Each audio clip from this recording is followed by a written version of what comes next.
আসসালামু আলাইকুম। কেমন আছেন সবাই? আশা রাখি অনেক ভালো আছেন। আমি আজকে রান্না করব মুরগির তরকারি। মুরগি দিয়ে আলু দিয়ে পাতলা ঝোল। তো রান্না যখন করবই ভাবলাম আপনাদের সাথে শেয়ার করি। এই যে মুরগিগুলো কেটে ধুয়ে পরিষ্কার করে নিয়েছি।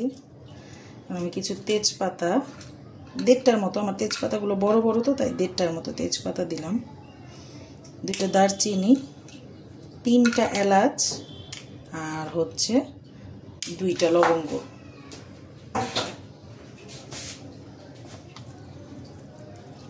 এখন দিব কিছু পেঁয়াজ।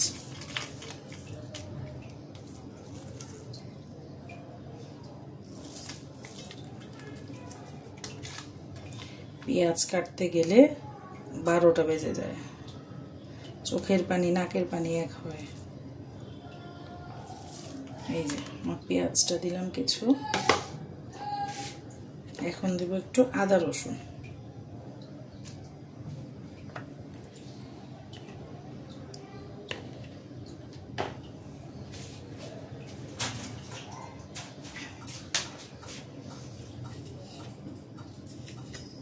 এখন দেব লবণ,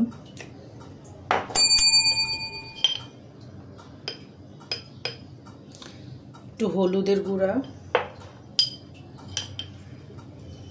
একটু মরিচের গুঁড়া। ঝোল তরকারিতে ঝাল না হলে ভালো লাগে না। এখন দেব একটু ধনে গুঁড়া। শেষ। আর আমি যে আপনাদের সাথে পোলাও রান্নাটা শেয়ার করেছিলাম, সেটার মধ্যে পেঁয়াজ বেরেস্তা করেছিলাম, ওইটার তেলটা আমি দিয়ে দিব।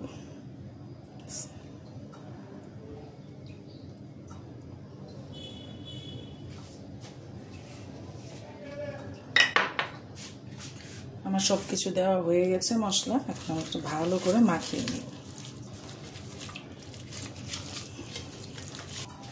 এখন আমি আলুগুলো একসাথে দিয়ে দিব। যেহেতু এটা ফার্মের মুরগি, রান্না হতে বেশি টাইম লাগে না। আর আমার মা সবসময় বলে যে ফার্মের মুরগি রান্না করলে আলু আর মুরগি একসাথে কষাবা। এখন আমি হাতটা ধুয়ে কিছুটা পানি দিয়ে দিচ্ছি কষানোর জন্য। আলু দেওয়া হয়ে গেল, পানি দেওয়া হয়ে গেল। এখন আমি এটা চুলায় বসিয়ে দিব।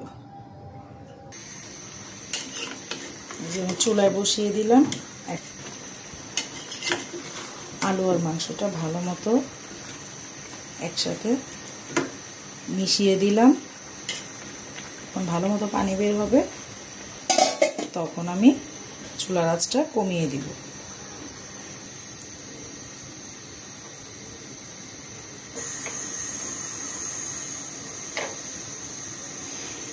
দেখি কি অবস্থা।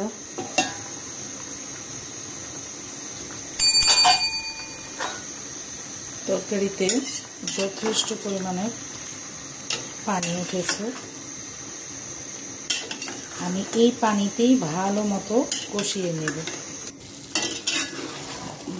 মশলাটা খুব সুন্দর মতো কষে গেছে। আলু মাংস ভালো মতো সিদ্ধ হয়ে গেছে। এখন আমি পানি দিয়ে দিব, ঝোল যতটুকু খাবো। যেহেতু ফার্মের মুরগি, বেশি পানি দেওয়া লাগবে না। পানিটা দেওয়ার পর এখন আমি একটু ভাজা জিরা গুঁড়া,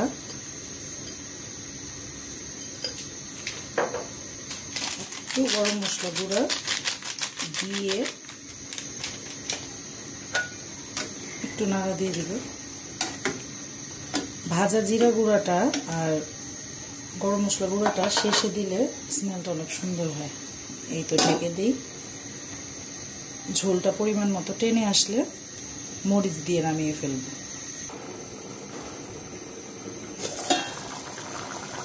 এই যে হয়ে গেছে আমার তরকারি।